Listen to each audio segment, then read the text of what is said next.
coftal ɓallimen Aissatou Ly heɗiɓe RFI fulfulde yewtere coftal ɓallimen on calminama min garti kadi nde yontere e min kalata noon ko kabaru Ligue des champions to Europe kawdiri ñalade jeeɗiɗo ɓere nde pijama mamin kal haala majjum e darde diɗɗe ɗe hankkadi kam ñalade wotere tan heddi e dawol aranal ngal eɗen mbawi wiide amma ɗum haala kawdire coupe kafne ma haale tawa ko ɗo e Afrique diɗɗe taweteɗi nayaɓal timmal gandama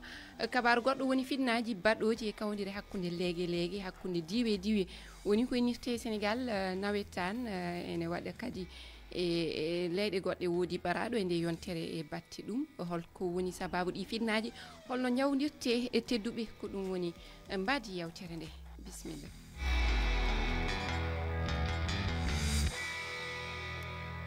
On calminama tedduɓe heedi e karallagal ngal noon ko Malang Sonko e Alassane Bira Ba ɓe beltanama hoɓɓe men ko Arouna Deme e Dieynaba Sow on calminama on mbiyama bisimilla moɗon. a salmitama Aissatou hettiɓe kala ene calmini Dieynaba salmitama Aissatou Seydi Sow heeɗiɓe kala Seydou Sow a salmitama Yoro a salminama Aissata mi salmini ɓe gonduɗa ɓe studio fof an tagui ha Dieynaba watti yawademi joni ala yo acce tan aɗa andi onon camcamɓe liiduɓe sowɓe o jarata ñamoɓe ñebbe ha ay kay a faami a jarama so ɓooyi tedduɓe momin jokkodir kadi e Mamadou Diongasi Ba saabu oɗon gandi to Guinene lewru ƴaɓɓino ndu jeeya mawɗo waɗino e dingiral Zéré Koré ha yimɓe capanɗe maayi hen wona ngol noon woni aranol kene waɗa e leyɗe men kawdiri hakkude ko wiyete derbiji e ko nandi hen mamin gar hen tedduɓe haɗe nden noon en payati kabaru Ligue des champions.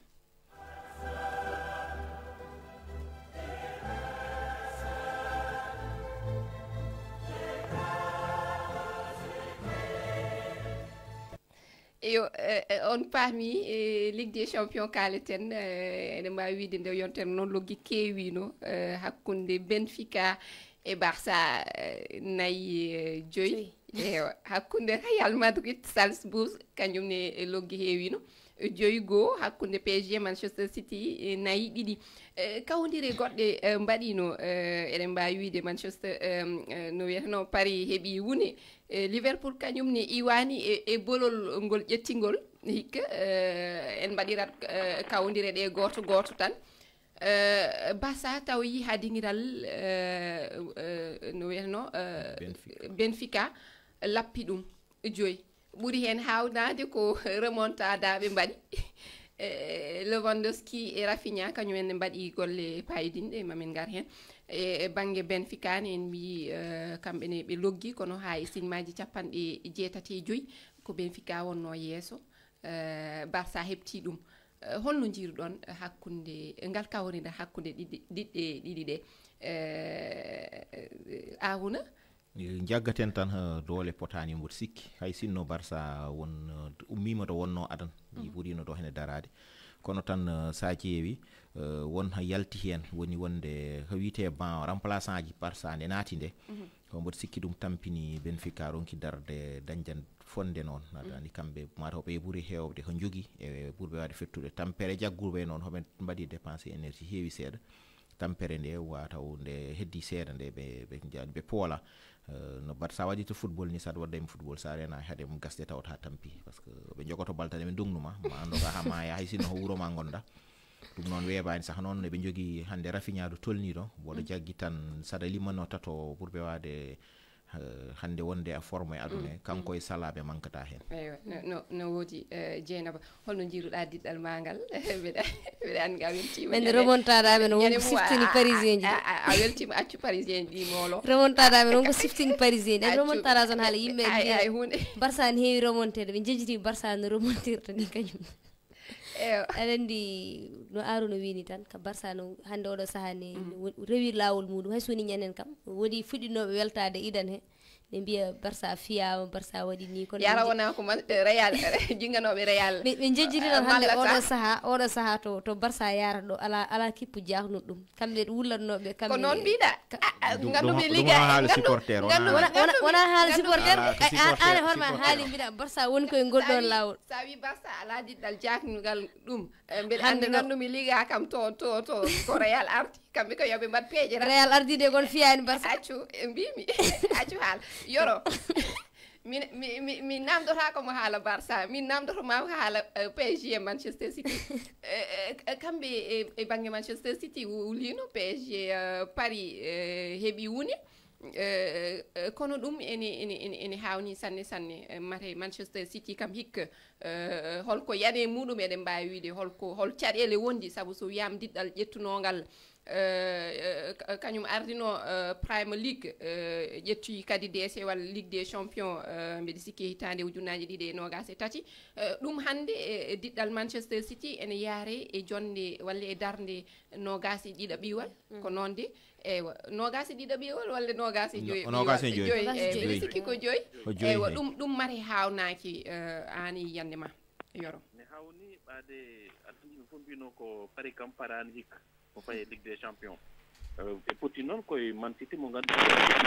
ñawɗo allo yoro ka baɗo casque no feewi mbeɗa nannima no feewi mi anda eywa jokku eyyi mbiyatnomomi ko Paris kam yimɓe fof mbino ko parani Paris parani Ligue des Champions hikka kono noon ɓe poti koye ñawɗo ɓe poti koye ñawɗo kam ñawɗo kay leliɗo ɓe poti noon koye ñawɗo par ce que Man City koko ñawi so ñawani so addimama loggima ɗiɗi weɓata garta mais comme Man City koko ñawi ɓe marka ɗiɗi ɓe nanni goto et puis noon Parc des Princes ina poussa supporter ji ɗi hay so tawino a wawa ko ma guetoɗa ɓe guetima ɓe gañima kono ɗum haɗata ko mbinomi ko caggal tan équipe aji mawɗi ɗi fof maɓe jaa e pottitode garoji a haalino ɗum kay ndemin mbaɗata hiiso mbeɗa sikki ñalade nayo ɓiire nde walla ñalade joyo ɓiire nde mamin gartu hen kono ko adi taw tedduɓe heeɗiɓe ɓe gaddi jiyanɗe mumen keɗoɗen garten Ibu Diallo Keita sa daari PSG ñande ko woni Manchester City ko ñan hawdi mi fof dal entraîneur mun hana wadde tinardo Manchester City no so renaki o yata jogo yalto wadde éliminé en Ligue des Champions ko Baro Diallo ɗo e Kuwait équipe aji mawɗi no Real Madrid Bayern Munich Manchester City e Paris Saint-Germain ɓeɗo so rentaki tan hikka jettota ko jeetabal timmode équipe aji ɓurɗi jogade doole woni Liverpool wondude e Barcelone kono sa ƴeewi hakkude ɓeɗo ɗiɗo ko Barcelone ɓuri jogade doole Liverpool eɓe ketti yesso kono sa rentaki ɓe goɗɗoyta Omar Bassoun to leydi Gabon Manchester hankirin woni ke bonirede e ko noon woni aduna équipe sene majjat tan équipe so ari hen naywude gueɗe fof bonat haysa duñi a yerƴi fof affaire o yaata entraîneur o yo waɗa feere hanke o oppa goɗɗo ala heɓito ƴeewa tan chance mum sahaji ala wone e saaha ma fawrema huɓɓa sono ñifi kadi ñifi tan ko Oumar Ka Banjul Ligue des Champions européen hikko kawgal ngel hengel satti tigui équipe aji mawɗi Liverpool kam ko top Barcelona e Madrid hombo wawi yaha play off walla hay Manchester City Paris kadi hina gasa kamne hombo wawi ɓaada play off match de barrage central yoɗeɗo e Dakar alhamdulillah Barcelone tawatake e fiɗoɓe qualification minen min qualifie Madrid équipe yetede jogui sappo e joyi Ligue des Champions o kamɓe fande ɓe suwa qualifiade ko 16e place ɓe woni félicitations Barcelone félicitations Liverpool Rafinha Lewandowski vraiment ɓeɗo joueur ɓe mérite yiyede meilleur joueur en o yii koɓe holliri contre Benfica mbadduji 5 caggal nde ɓe fiyano mbadduji 4-2 iyo Husseini Tall mbeɗa andi kay ko kanko ñinganta kanko ballitta wonno kanko haali ko haala Barça ko noon ɗiɗo ndendi diɗɗal ngal jingan toon Real noon mi haala noon Real heeɓi laaɓi 15 jiɗɗa wiide ko ni ɓe mbayra ɓoyɓe ɓe gara kono hikka yiyani rawane no wiyeteno hoɓe jeyata hen nokku hikka noon ɓe ñaana wiime ndeɓe warde ɓe so yeehi ha yettoyima e hawriteɗo tan kamɓe ɓe kirsunuma hikka wayra noon yettaɓe ha mbiyaɓe maayoɓe umoɓe kirsuma yoɓe ndento Real bawɗo ho renoɓe ɗe ɓe mbaɗi qualifié barrage ɓe mbaɗi assuré barrage ɓe gondi ɗo hankkadi gon barrage won goɗɗum kadi ko haala woni haala Pep Guardiola o wi yonti hankkadi o roto golle o oppa o signiniino ko ɓooyaani wonde mbiɗa sikki lewru sappo e goo ɓuru maw jogo diɗɗal ngal duuɓi ɗiɗi kadi hol yiyande moon heen mate hankadi yonti o acca walla amma ala min mi sikku tan mo accu mais ko joom konngol Pep Guardiola meeɗa ko riweede o jotto ha contrat makko gasa o yaha ko noon o waɗi Barça ko noon o waɗi Bayern e o haali o wi so contrat makko gasi Manchester City wonata équipe mo sakkiti ardade o ƴettoyta ko équipe nationale uji e mi sikku ko wi ko ma waɗ ɗum joni noon yimɓe ɓe parata so tawi ko par ce que Man City woni koye ñaaweede yimɓe ganda to ñaawol ngol fayi so tawi to hulto hucci so tawi o waɗaka haydara équipe o jippinaka mawo jooɗo ɗon o wini kanko hay so équipe o jippinama mawo jooɗo ɗon donc mbeɗa andi heddanimo tan e équipe aji ɗi kam ko duuɓi ɗiɗi ɓeydo hen seere tan ardiɓe Manchester City hande ɓe hay sinno ho dañi hikko moƴƴani wona wonde finoɓe tan wiyama yo ya woppu ha muusi o ayi hoɓe e nder trêve o ɗo jiiɗa fenêtre o wiyete transfert uji o 160 millions Manchester nanni hen betena jettanamo jour uji kesi ɗum woti sikki ardiɓe ɓe hay somo yinno woppude mi jaggani tan maɓe goppu maɓe kamɓe ardiɓe ɗum ɓe to hennete émirat to ma jabdu mi jaggum so doole donki doole keɓɓo haysomo hoɓe joom kalis en noon aɗa andi aduno joni kalis ne heewi hen doole ne feewi hankadi kanko wayno gandal makko gasi to ni jaggum eyyi gon banggue résultat ji mais noon Guardiola mbawɗo e City ne mbawɗo fo rento City mate ene wawi ummitade to woni ɗo darde nogas e joyi ɓiyo hande ko ñalawma wotere tan heddi Aissata soɓe kawi gotel guel ɓe keddoral tobbe sappo jeetati ɓe dañi soɓe kawi ɓe daña sappo e goho no wawi ɓe jeye nogas e nayoɓe ɓe pennat ɗum jagga taw noon wonde ardiɓe ɓe seeɗa aɗan brise de woni ɗo jarata kañum e hoore mum hay sappo e goho kañum ɓe kawrata kañum match nul tan waɗat qualifié kañum ne ɗum noon waɗi woyaɓatami mboɗa jaggi tan saha noon leydi mabɓe ɓe gonta terrain mabɓe ɓe kawata équipe aji goɗɗi kadi limama wonde ɓe goni caɗele so wi Manchester City haala PSG yoro haali ɗum Baro Diallo kam wi ko Real Madrid PSG so ndentaki jettota ko hay jeetataɓal timmal ko ɗum noon woni komi wawa nande saabu Real kam sa wi ƴettota ko jeetataɓal timmal haali ɗum no way foof kam hay sinno ɓe jeeyaka e yahoɓe adanɓe kam ne wawi kam ɓe ɗumɗina ɓe gabbiro ɓe mbaɗa barrage ene wawi wonde eɓen mbawi ɗaminade kamɓe ɓe mbaɗi aɗani jagguni ɓe mbaɗi qualifié barrage ɓe gayen ɗo ɓe goni ɗo jeetoto benni heɓe dow ɓe jeeyata hen kono sappo e jeegom waɗoɓe barrage ɓe maɓe jeeyi hen goho ɗiɗi kadi woni Real mo yimɓe jiyanno kan novembre e Real mo gonduɗen joni o natti no serti no feewi saabu kamɓe adan ɓe keeɓino caɗele seeɗa ko wayno ɓe puddide ɓe kewno hen tampere Milan hawiɓe mbeɗa sikki kadi Lille hawiɓe ko nandi hen kono joni kam ɓe puɗɗima dartade no feewi ko Barcelone tan ɓe nonkani aɗandi Real de Madrid mo yimɓe jiino été woni août en septembre wonata Real de Madrid oɗo ɓaade hande o yeeso ɓe puɗɗima famodirde Kylian Mbappé Bellingham Vinicius ɓe puɗɗima famodirde hakkude mabɓe et puis ko goɗɗum ɗum woni so daari Real de Madrid gila ɓe puɗɗi ko Tchouaméni en jotno défense centrale te kanko milieu terrain défense uruji fof gañino kamɓe fof ɓe puɗɗima artude David Alaba en nden so ɓe jettima février défense o tiɗano ma tittu Thibaut Courtois wayrino juude fuɗɗima artude ko équipe goɗɗo yimɓe yen jetta eywa hawnaki haala Liverpool hakkunde Liverpool e Barça o won kaala ɗum mbeɗa sikki ko mi anda mbeɗa sikki ko no wiyata nooni mi nanngani inde nde kono kam haalama wonde ɗo o saaha Liverpool ardi e banggue toɓɓe kono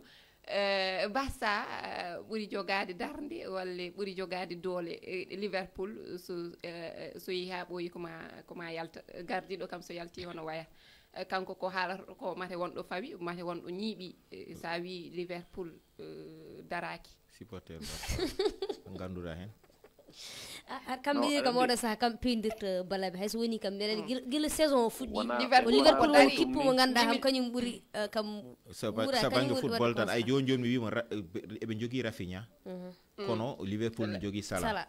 ayi Liverpool match uji waɗi Ligue des Champions hikkadi foof ala foof nde foola Barça ne foola kono waɗa ha dominé won match uji Barça gagni musem no fewi on kaali Benfica joni so wonna yaranno seere ɓe kawete ɗum noon sene to wino fondani tan tawi kawrani kamɓe ɗiɗo jugement supporter wiite tan supporter o haali wona wonde hono wawi wiide tan sukaɓe ɓe joguiɓe mo renaki ɗumen sa daari no feewi ni Barcelone ƴettat bituji kewɗi marquete Liverpool caggalo koko yoori kon yeeso kala mo ɓe mbeɗaɓe pawo so ɓe pawi Salah markat so ɓe mbaɗi Darwin Nunes markat so ɓe mbaɗi Cody Gakpo markat so ɓe mbaɗi Diogo Jota Nunes no wawi raddude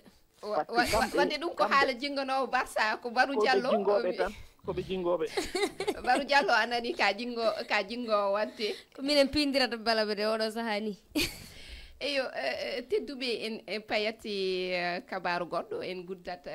kabaru Ligue des Champions en garat han kadi kabaru Afrique diɗɗe jeetati jeyteɗi nayi ɓaltimmal kawgel coupe CAF gandama ene wayno Simba ko hen jeeya CS Constantine RS Berkane Stellenbosch mo Afrique du Sud USM mo Alger et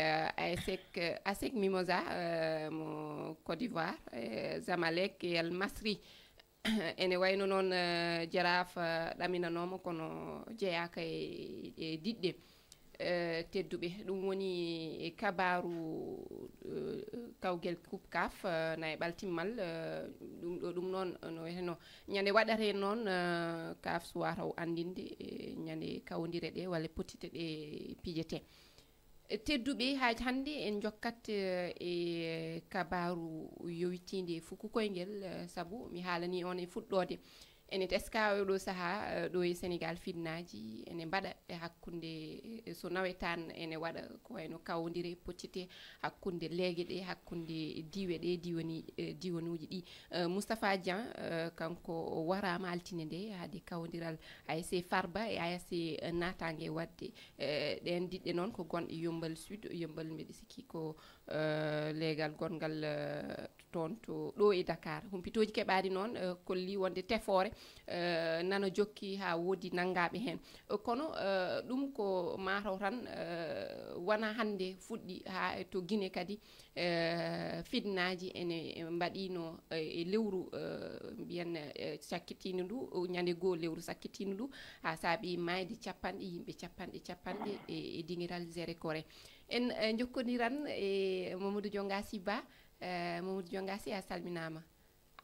wadde min keɓani taw Mamadou Diongasi wadde mamin gartu e makko tan ko yidde andude e jiyanɗe mon hen ɗum wona hande go yimɓe jooɗima ha jewte mbaɗama e banggue soni wiye violence dans les stades fitnaji tesketeɗi e diŋire e potite mataw e leyɗe Afrique ene waɗa kono haɗani tan e leyɗe Afrique ha e leyɗe Europe e ko nandi hen a yiyat